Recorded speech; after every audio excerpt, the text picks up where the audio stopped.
بسم اللہ الرحمن الرحیم۔ شروع اللہ کے نام سے جو بڑا مہربان اور نہایت رحم کرنے والا ہے۔ السلام علیکم ناظرین، آج ہم انشاءاللہ اللہ تعالیٰ کی دی ہوئی توفیق سے جس موضوع پر بات کریں گے وہ یہ ہے کہ لطائف کیا ہیں اور یہ کس طرح ہماری روح میں کام کرتے ہیں۔ لطائف کیا ہیں؟ مادی جسم اور روح کے اہم حصے کون سے ہیں؟ روح میں روشنی کے کتنے مرکز ہیں اور ان کے نام کیا ہیں؟ لطائف میں روشنیاں کہاں سے آتی ہیں؟ لطائف میں روشنیاں جسم کے کن حصوں سے داخل ہوتی ہیں؟ ناپاک اور کثیف روشنی سے لطائف کو کیا نقصان ہوتا ہے؟ پاکیزہ اور لطیف روشنی سے لطائف کو کیا فائدہ ہوتا ہے؟ جب لطائف روشن ہو جائیں تو کیا تبدیلی محسوس ہوتی ہے؟ لطائف کیا ہیں؟ نور اور روشنی کے اسٹور ہیں، نور اور روشنی کے مرکز ہیں۔ ہر تخلیق نور اور روشنی سے زندہ ہے۔ نور اور روشنی ظاہرہ ہونے کے لیے ہر مخلوق میں ایسے روشن نقطے یا مراکز ہیں جو نور اور روشنی کا ظہیرہ کرتے ہیں۔ تصوف میں ان روشن نقطوں کو لطائف کہا جاتا ہے۔ مادی جسم کے اہم حصے اور روح کے اہم حصے کون سے ہیں؟ مادی جسم کے اہم حصے: دل، دماغ، گردے، پھیپھڑے، معدہ وغیرہ، جن کے بغیر مادی جسم کام نہیں کرتا۔ روح کے اہم حصے: لطائف، اخفی، خفی، سری، روحی، قلبی اور نفسی، جن کے بغیر روح کام نہیں کرتی۔ روح میں لطائف کے نام کیا ہیں اور یہ کیسے کام کرتے ہیں؟ روحانی سائنسدان اللہ کے برگزیدہ بندے حضور قلندر بابا اولیاء رحمۃ اللہ علیہ اور حضرت خواجہ شمس الدین عظیمی صاحب اپنی تعلیمات میں فرماتے ہیں کہ روح کے اندر اللہ تعالیٰ نے جو نور اور روشنی کو ظاہرہ کرنے کے لیے مراکز بنائے ہیں وہ 6 ہیں۔ نمبر 1، لطیفہ اخفی۔ نمبر 2، لطیفہ خفی۔ نمبر 3، لطیفہ روحی۔ نمبر 4، لطیفہ سری۔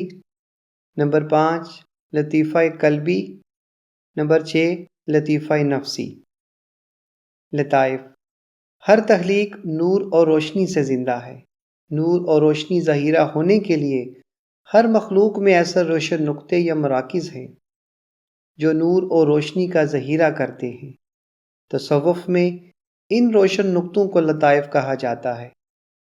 جسم میں توانائی کے مراکز ہر جگہ موجود نہیں ہیں، لیکن توانائی سر سے پاؤں تک دور کرتی رہتی ہے اور جسم سے خارج ہوتی رہتی ہے۔ جس طرح کہکشانی نظام میں ستارے روشنی خارج کرتے ہیں، اسی طرح انسانی جسم سے بھی روشنی خارج ہوتی رہتی ہے۔ لطائف میں روشنیاں کہاں سے آتی ہیں؟ پہلا، براہ راست اللہ کے نور کا نزول لطائف میں ہوتا ہے۔ دوسرا، عبادت اور ریاضت کی وجہ سے لطائف میں روشنیاں آتی ہیں۔ کائنات کی ہر چیز میں روشنی ہے۔ نیکی کی روشنی پاکیزہ اور لطیف ہوتی ہے، گناہ کی روشنی ناپاک اور کثیف ہوتی ہے۔ لطائف میں روشنی جسم کے کن حصوں سے داخل ہوتی ہے؟ آنکھوں کے ذریعے جو ہم اچھائی یا برائی کی طرف دیکھتے ہیں، کانوں کے ذریعے جو ہم اچھی یا بری بات سنتے ہیں، زبان کے ذریعے جو ہم اچھی یا بری بات بولتے ہیں، ہاتھوں کے ذریعے جو اچھے یا برے کاموں کے لیے استعمال کرتے ہیں، پاؤں کے ذریعے جن سے ہم چل کر اچھائی یا برائی کی طرف جاتے ہیں، خوراک کے ذریعے جو ہم حلال یا حرام استعمال کرتے ہیں۔ ناپاک اور کثیف روشنی کن چیزوں میں ہے اور ان سے کیا نقصان ہوتا ہے؟ ناپاک اور کثیف روشنیاں: جھوٹ، چغلی، غیبت، چوری، گالی گلوچ، غصہ وغیرہ۔ حرام طریقے سے کمائی گئی دولت۔